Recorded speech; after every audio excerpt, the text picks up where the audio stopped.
ஆயுத நிகழ்ச்சிக்கு ஆயுத நீட்சிக்கு அன்போடு வரவேற்கின்றோம். பெட்ரோல் டீசல் விலை உயர்ந்திருக்கிறது, மீண்டும் உயர்ந்திருக்கிறது. உலக அளவில் எந்த மாற்றமும் சர்வதேச அளவுல கச்சா எண்ணெயில இல்லாத போது இந்த உயர்வு நியாயம்தானா அப்படிங்கிற கேள்வியை எதிர்கட்சிகள் சில எழுப்பியிருக்கின்றன. தமிழ்நாட்டின் ஆளுங்கட்சி அதிமுகவும் இந்த பெட்ரோல் டீசல் உயர்வு சாதாரண மக்களை பாதிப்பதனால இது திரும்ப பெற வேண்டும், பெட்ரோல் டீசல் விலை நிர்ணய கொள்கையிலேயே கோளாறு, போன அரசாங்கமும் சரி இந்த அரசாங்கமும் சரி இந்த கோளாறான இந்த விலை நிர்ணய கொள்கையை வைத்துட்டு இருப்பதனால தான் இவ்வளவு பெரிய பாதிப்புகள் தொடர்கின்றன, குளறுபடிகள் தொடர்கின்றன அப்படிங்கிறது தமிழக முதலமைச்சருடைய குற்றச்சாட்டு. பிரச்சனைக்கு உரியதா டீசல் பெட்ரோல் விலை கொள்கை?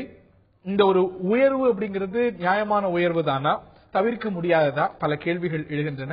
விவாதிப்போம். இந்த அரசாங்கத்துடைய இந்த ஒரு முடிவுல மாற்று பார்வை கொண்டிருக்கக்கூடிய திரு ஆனந்த் ஸ்ரீனிவாசன் அவர்களும் பாரதிய ஜனதா பிரமுகர் திரு ஆசீர்வாதம் ஆச்சாரி அவர்களும் நம்மிடையே இணைகிறார்கள். இதுவரையும் நிகழ்ச்சிக்கு மீண்டும் அன்போடு வரவேற்கின்றோம். திரு ஆச்சாரி அவர்களுக்கு தான் முதல் கேள்வி. தமிழக முதலமைச்சருடைய குற்றச்சாட்டு, இன்னும் சொல்ல போனா அரசாங்கத்துடைய இந்த கொள்கை தொடர்பா விமர்சனம் வைத்திருக்கக்கூடிய பலருடைய குற்றச்சாட்டு, கலால் வரிய பலமுறை இந்த கடந்த சில மாதங்களிலேயே உயர்த்திருக்கீங்க ஆட்சிக்கு வந்த பிறகு. இது சர்வதேச அளவுல விலை குறைந்த போதும் கூட அந்த பயன சாமானியர்கள் அடைய முடியாதபடி ஆக்கியது. இந்த உயர்வு it is adding to our ஊஸ்.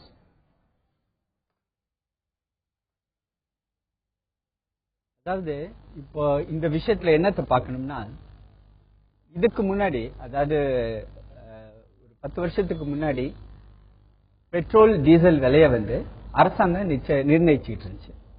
அதுக்கு பிறகு அந்த கம்பெனிஸ், ரெஸ்பெக்டிவ் ஆயில் கம்பெனிஸ் அதை நிர்ணயிக்கணும். அதுக்கு இன்டர்நேஷனல் மார்க்கெட்ல க்ரூடோட விலை, அப்புறம் அவங்களுடைய எக்ஸ்பென்சஸ், அதாவது அவங்களுடைய டீலர் எக்ஸ்பென்சஸ், அதனுடைய டிரான்ஸ்போர்டேஷன், அதுக்கு மேல அவங்களுடைய ப்ராஃபிட், அதை பேஸ் பண்ணி அவங்களுடைய ரேட்டை பிக்ஸ் பண்ணிக்கலாம் அப்படின்னு சர்வதேச நிலவரத்துக்கு ஏற்றார் போல சர்வதேச அளவுல கச்சா எப்படி இருக்கு, சர்வதேச நிலவரம் மற்றும் ஆயில் கம்பெனிஸ் உடைய எக்ஸ்பெண்டிச்சர், இந்த அதையும் பொறுத்து இந்த பிரைசிங் ஃபார்முலா தான் தவறுன்னு ஜெயலலிதா உள்ளிட்டோர் சொல்றாங்க. இன்னைக்கு இந்தியால நம்ம பயன்படுத்தக்கூடிய ஃபியூவல் அனைத்துமே வெளிநாட்டிலிருந்து முழுவதுமா இறக்குமதி ஆகுது இல்ல, கணிசமா ஆகுது. சரி, இங்க உற்பத்தி ஆகக்கூடிய ஃபியூவல்ஸும் இருக்கு, இங்க நம்ம எடுக்கக்கூடியதும் இருக்கு. அதற்கும் சர்வதேச நிலவரத்துக்கு ஏற்றார் போல நீங்க விலை நிர்ணயிப்பது அப்படிங்கிறது மிக தவறான விலை நிர்ணய கொள்கை அப்படிங்கிறது தான் பாருங்க. அப்படி இல்ல, நம்ம இந்தியால நமக்கு கிடைக்கிற ஆயில் நம்ம இங்க எக்ஸ்ப்ளோர் பண்றது மற்றும் வெளிநாட்டுல இருந்து நமக்கு இறக்குமதி பண்றது, இது ரெண்டையுமே நம்ம கம்பேர் பண்ணி பார்க்கும்போது நம்ம வெளிநாட்டுல இருந்து கணிசமான அளவு இம்போர்ட் பண்றோம். ஆனா அது இங்க ஒரு 25% இங்க 25% கிடைக்குதுன்னா இதுக்கு எதுக்கு வெளிநாட்டு வேலை? இறக்குமதி உள்நாட்டு உற்பத்திக்கு ஏன் இறக்குமதி செய்யக்கூடிய வேலை இல்ல? இறக்குமதி பண்றதுக்கு பிறகு அந்த க்ரூட் ஆயில ப்ராசஸ் பண்ணணும். ப்ராசஸ் பண்ற ஒவ்வொரு ஸ்டேஜ்லயும் பெட்ரோல், டீசல், கேசலின், எல்பிஜி அப்படின்னு வந்துகிட்டு இருக்கு. சாரி, எல்பிஜி இல்ல, பெட்ரோல், டீசல், க்ரூட் ஆயில், அப்புறம் நம்ம மண்ணெண்ணெய், அதெல்லாமே வெவ்வேறு ஸ்டேஜஸ்ல நமக்கு கிடைக்கிற ஒரு உப பொருட்கள். அந்த ப்ராசஸிங் சார்ஜஸ் ஒவ்வொரு சமயம் மாறும். அதுக்கு பிறகு டீலர் நெட்வொர்க்குக்கு, அதாவது நம்மளுடைய பெட்ரோல் ஸ்டேஷன்ல கொண்டு நம்ம கார்லயோ ஸ்கூட்டர்லயோ பைக்ல போடுற வர உள்ள பல்வேறு எக்ஸ்பென்சஸ் நிறைய பேசிருக்கு. அந்த எக்ஸ்பென்சஸ் ஏறி இறங்கி வந்துட்டு இருக்கும். ஓகே, உதாரணமா டேங்கர் லாரி எடுத்துக்கோங்க. டேங்கர் லாரி கொண்டு நம்ம சேர்க்குது, எங்க ரிஃபைனரியில இருந்து ஸ்டேஷனுக்கு, பெட்ரோல் ஸ்டேஷனுக்கு கொண்டு சேர்க்குது. they also have to spend money. அவங்களுடைய அந்த டேங்கர் லாரி ஓட்டுநர்கள் அண்மையில விளக்குறீங்க, நான் புரிஞ்சுக்கிறேன். ரொம்ப நீங்க சொல்வது போல காம்ப்ளெக்ஸான விஷயம் தான். நான் இதே போன்ற விளக்கத்தை இந்த ஏற்றத்தின் போதெல்லாம் முந்தைய அரசு சொன்ன போது ஒரு முறை கூட பாஜகவுக்கு ஏற்புடையதா பட்டதில்லை. அது அநியாயமான விலையேற்றமா பட்டது. அப்படி இல்ல. ஓகே, நாங்க ஆகஸ்ட் மாசம் நான் வரேன் உங்கள்கிட்ட மீண்டும் இந்த வாரத்தோட நான் முடிச்சுக்கிட்டோமா? நான் மீண்டும் வரேன் இதே வாரத்துக்கு இல்ல விரிவாக இந்த கேள்விக்கு நான் வரேன்னா, நான் திரு ஸ்ரீனிவாசன் அவர்கள்ட்ட கேட்க விரும்புவது, இந்த ஒரு கலால் வரி உயர்வை தான் முதலமைச்சர் குற்றம் சாட்டுறாங்க, மற்ற கட்சிகளும் குற்றம் சாட்டுறாங்க. இது தவிர்க்க முடியாதுன்னு நினைக்கிறீங்களா? இந்த அரசாங்கத்துடைய முடிவு தேவையற்ற சுமையை மக்கள் மேல என்ன பண்ணுவோம்னா, ஒரு பாஸ்கெட் பார்ப்போம். க்ரூட் பாஸ்கெட்டை பார்த்துட்டு பாத்தீங்கன்னா காஸ்ட் ஆஃப் பெட்ரோல், வெறும் ஃபர்ஸ்ட் பெட்ரோல் பத்தி பேசணும், அதான் முக்காசி பேர் யூஸ் பண்றோம். Cost of petrol to the marketing company is 24 rupees 50 paisa according to a website. Government of India website போல 24 ரூபா 50 காசு. டீலர் மார்ஜின் 2 ரூபா 70 பைசா. என்டிடி சேர்த்தீங்கன்னா ஸ்கலா 27 ரூபா வருது. மீதி 21 ரூபா டாக்ஸா போடுறாங்க, excise duty. Varying between 19 rupees 70 paisa to 20 rupees duty போடுறாங்க. இதை தவிர குரூட்ல டெக்ஸ்ட் போடுறாங்க. அது 50 rupees வந்து cost of central government public sector transfer cost வந்து 50 ரூபா. மாநில அரசு டாக்ஸ் வந்து 15 ரூபா.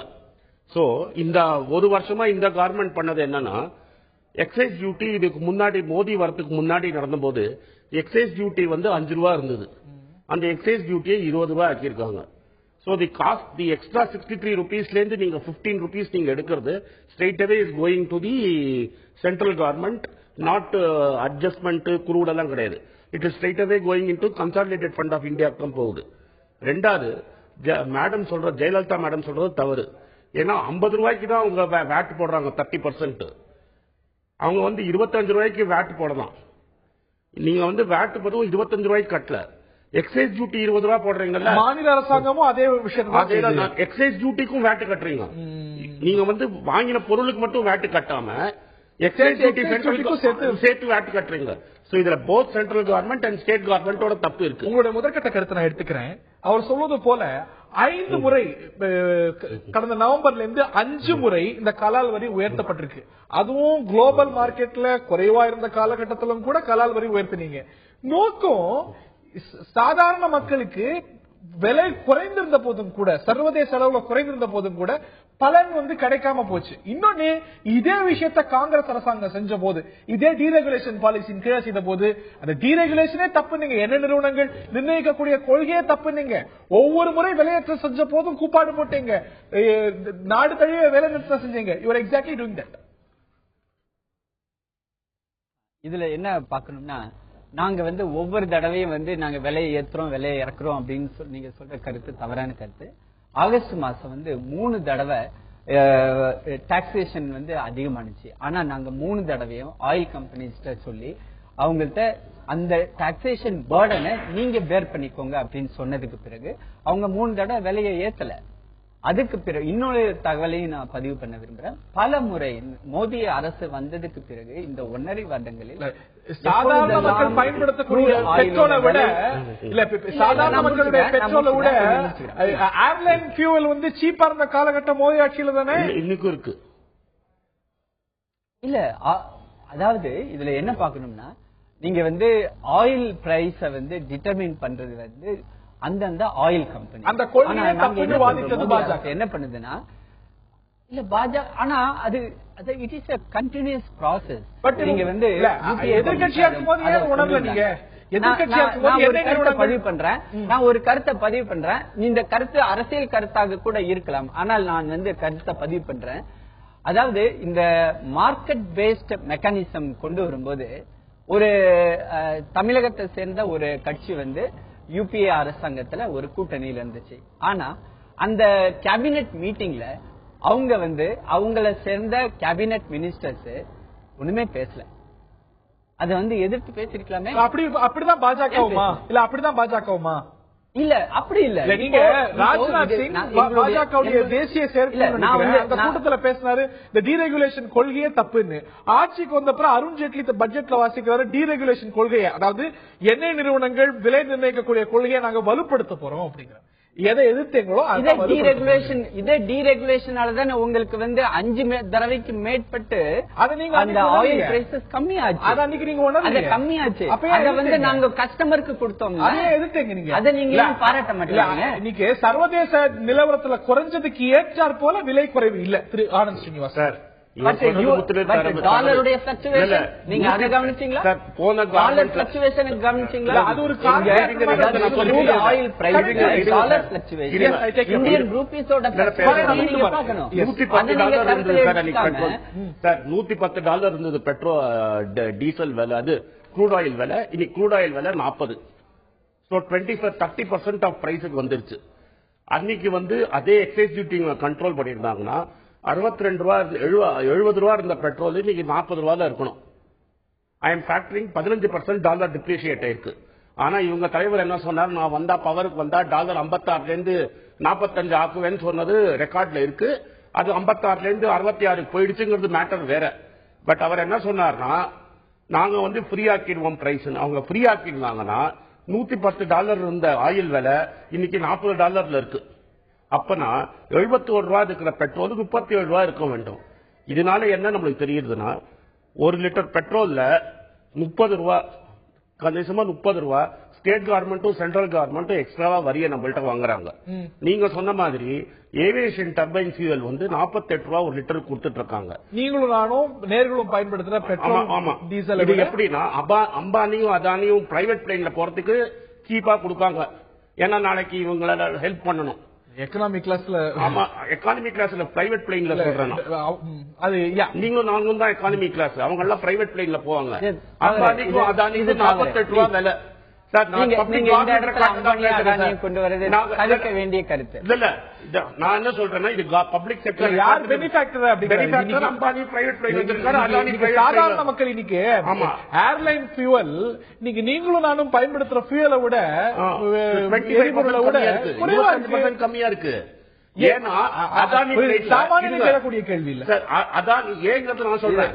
அதானி பிளைட்ல ஹரி அவர்களுக்கு என்னுடைய ரிக்வெஸ்ட், இது தவறான கருத்தை நீங்க பதிவு பண்ண. இங்க வந்து அதானியோ அம்பானியோ வரல, அம்பானி வரல, எக்ஸ்பெக்ட் கூட பண்றேன். ஆனா ஒரு பிரைவேட் பிளைட்ல நான் வந்து பட் ஆனா இன்னைக்கு ஏர்லைன் ஃபியூயல் இன்னைக்கு பணக்காரர்கள் மட்டுமே பயன்படுத்தக்கூடிய இல்ல பெரிய நிறுவனங்கள் ஏர்லைன் ஃபியூயல் நீங்களும் நானும் பயன்படுத்துறேன். ஏர்லைன்ஸ்ல நீங்க வந்து ஒன்ன புரிச்சுக்கோங்க, ஏர்லைன்ஸ்ல இன்னைக்கு வந்து பாமர மக்களும் பயணம் செய்யறாங்க. என்னைக்கு வந்து பாமர மக்கள் இல்ல, இன்னைக்கு எக்கனாமிக் கிளாஸ்ல போற பாமர மக்களை விட இன்னைக்கு ரோட்ல ஒரு ஆட்டோக்காரன்ட்ட ஒரு ஆட்டோக்காரன் ஒரு நாளைக்கு 4 லிட்டர் பெட்ரோல் யூஸ் பண்றான். நான் பல ஆட்டோக்கார அவரை மாதிரி நான் பணக்காரர் கிடையாது, ஆட்டோல தான் போறது பழக்கம். ஒரு ஆட்டோக்காரன் 4 லிட்டர் பெட்ரோல் யூஸ் பண்றான். 1 லிட்டருக்கு 30 ரூபா அவன்கிட்ட நீங்க பிடிங்கினீங்கன்னா இந்த அரசாங்கம் 120 ரூபா ஒரு நாளைக்கு ஒரு ஆட்டோக்காரன்ட்ட வரியா பிடுங்குறாங்க. எல்லா அரசாங்கமும் அதான செஞ்சிருக்கு. அந்த டைம்ல பெட்ரோல் விலை ஜாஸ்தி 5 ரூபா பிடிங்கிட்டு ரொம்ப கிளியர். இது டாக்ஸஸும் அதிகம். நீங்க சர்வதேச நிலவரம் சொல்றீங்க, நீங்க கலால் வரையும் கூட்டிட்டே போயிட்டு இருக்கீங்க. நீங்க சர்வதேச நிலையில கம்மியாக பயன்படுத்த மாட்டேங்கிறீங்களா? இதுதான் சாக்குன்னு கலால் வரியை உயர்த்திருக்கிறீங்க. அதுதான் குற்றச்சாட்டு. காங்கிரஸ் ஆட்சியில சர்வதேச நிலவரத்துல பெட்ரோல் விலை கச்சாவுடைய விலை ஜாஸ்தியா இருக்கு, இப்ப குறைவா இருக்கு. இதுதான் சாக்குன்னு கலால் வரிய கூட்டிட்டே வந்துட்டு இருக்கு இந்த அரசாங்கம். என்ன நிறுவனம்,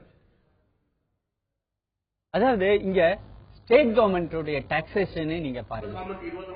ஸ்டேட் கவர்மெண்ட்ஸ் ஒவ்வொரு ஸ்டேட்டும் வந்து அவங்க டாக்ஸ் பண்றாங்க. அவங்களும் வந்து எங்களோட ஒத்துழைப்பு பண்ணலாம், அவங்களுடைய டாக்ஸ் கம்மி பண்ணி. நீங்க ஏன் கூட்டுறீங்க?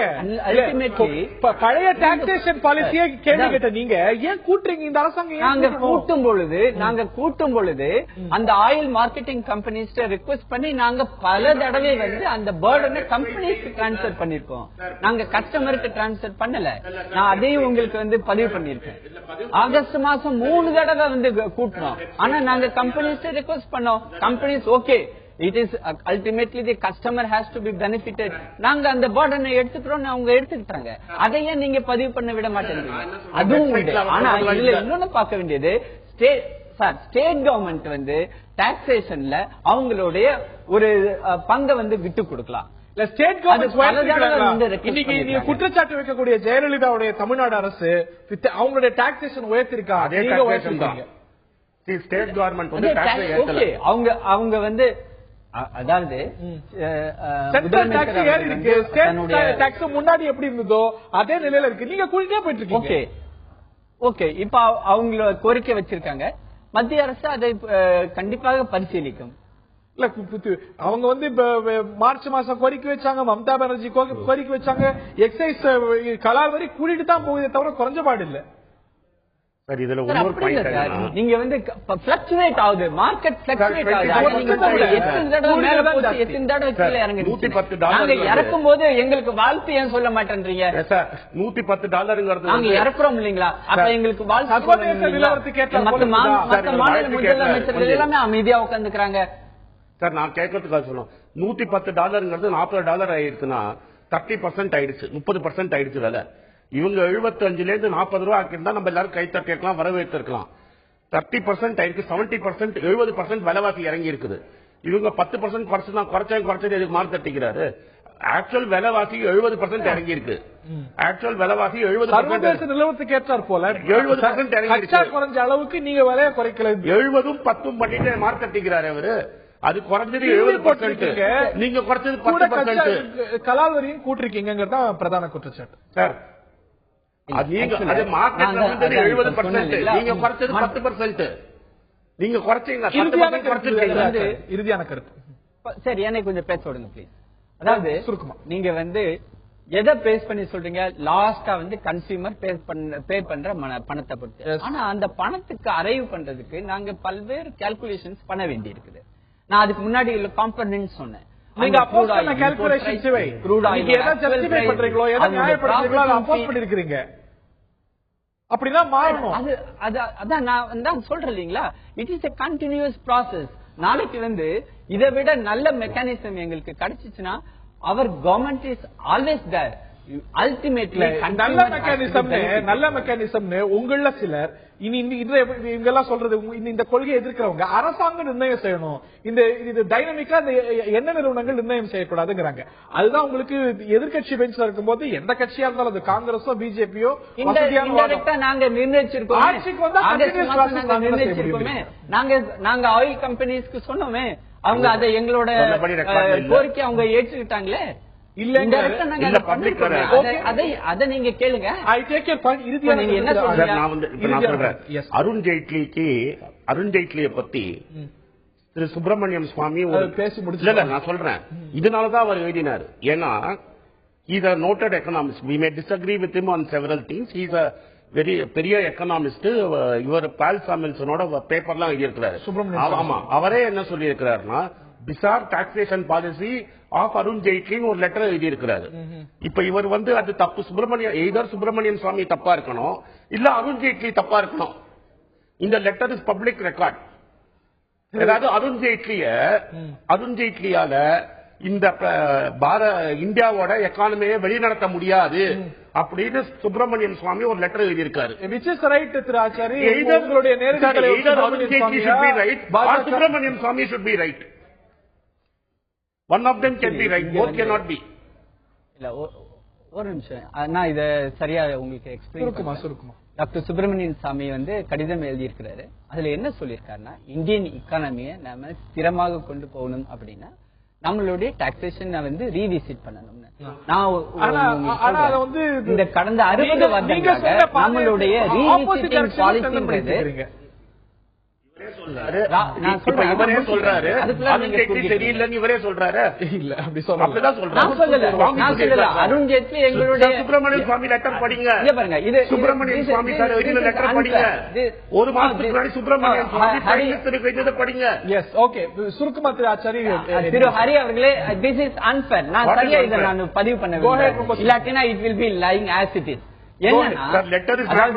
அருண் ஜேட்லி அவர்கள், it's matter of public record. I know, I have also read it. You are not telling anything new to me. What are you denying? Taxation தப்புன்னு அவர் சொல்லியிருக்காரு. Revisiting every now and then. Subramaniam Swami says taxation policy is wrong.